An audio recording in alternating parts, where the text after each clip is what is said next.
The air was thick and damp as Zara stepped into the forest at dusk. The locals had warned her countless times, "Don't go in after dark. The trees have ears." She had laughed it off, assuming it was nothing more than superstition. But as she walked deeper, the shadows grew longer, the light dimmer, and the wind carried a strange, almost familiar melody. Her footsteps crunched on the fallen leaves, echoing softly through the dense grove. The canopy above blocked out most of the sky, leaving the forest in a half-light that seemed unnatural, as if the world itself had paused.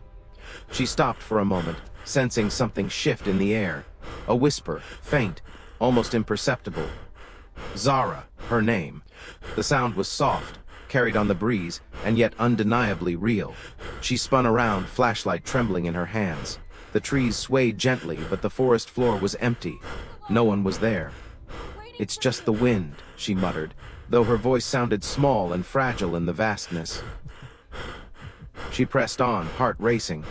Every step seemed to awaken the forest, stirring the shadows into movement. And then it happened again. A whisper, closer this time. "Zara." The voice was unmistakable, her name drawn out with a cadence that chilled her blood. Panic gripped her chest. She turned sharply, flashlight darting from one twisted tree to another. Nothing, just gnarled branches and the thick mist curling between them. A rustle to her right made her jump. Leaves shivered as if something moved just beyond sight. She froze, listening, breathing, hoping it was only an animal. But then she heard it again, clearer, closer, almost right behind her. "Zara." This time the whisper was taunting, playful, yet sinister. It drew her forward, deeper into the forest. Against her better judgment she followed, as if invisible strings had wrapped around her limbs. Every step she took, the whispers multiplied, echoing from all directions, calling her name in a chorus of voices. The air grew colder. Mist curled around her ankles, thickening with every step. Shadows stretched unnaturally, flickering and twitching as if the trees themselves were alive, watching her.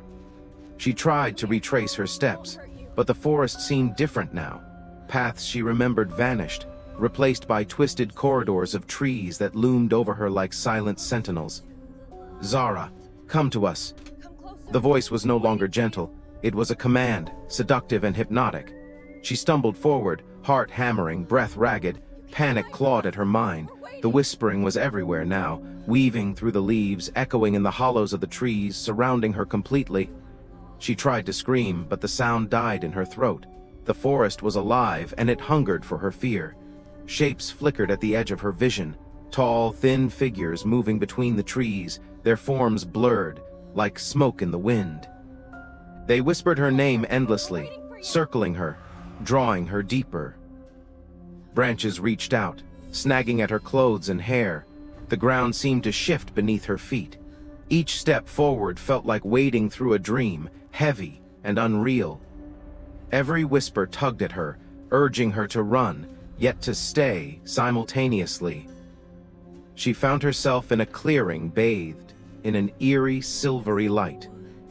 The mist swirled here, forming shapes that resembled faces, twisted and screaming, frozen in silent torment.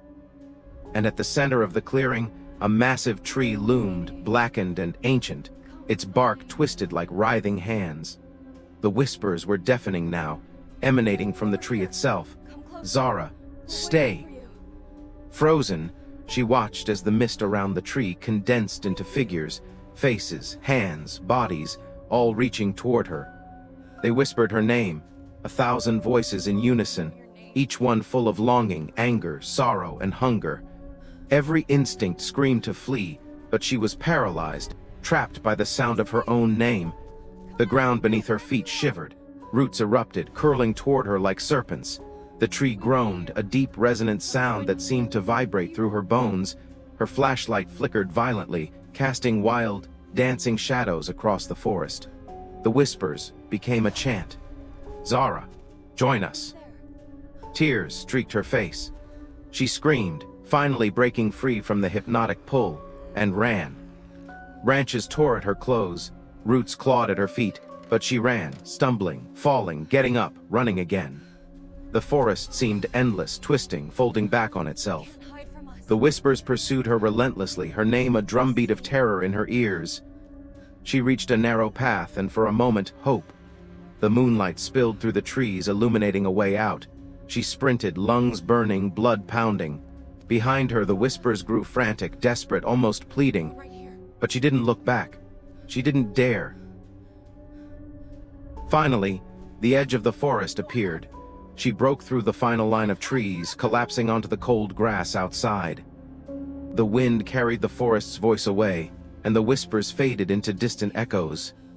She gasped, shaking, covered in dirt and scratches. She had escaped, for now. But even as she ran to her car, heart still racing, the softest whisper brushed against her ear. Zara. She froze. It had found her. The forest had not forgotten. Even in the safety of her home, the whisper followed her. Every night it came, carried on the wind, calling her name. She never went back. She never told anyone. But she knew, deep down, that the forest was still out there, waiting, patient, hungry, and it would call her name again. And someday, when she least expected it, the forest would come for her,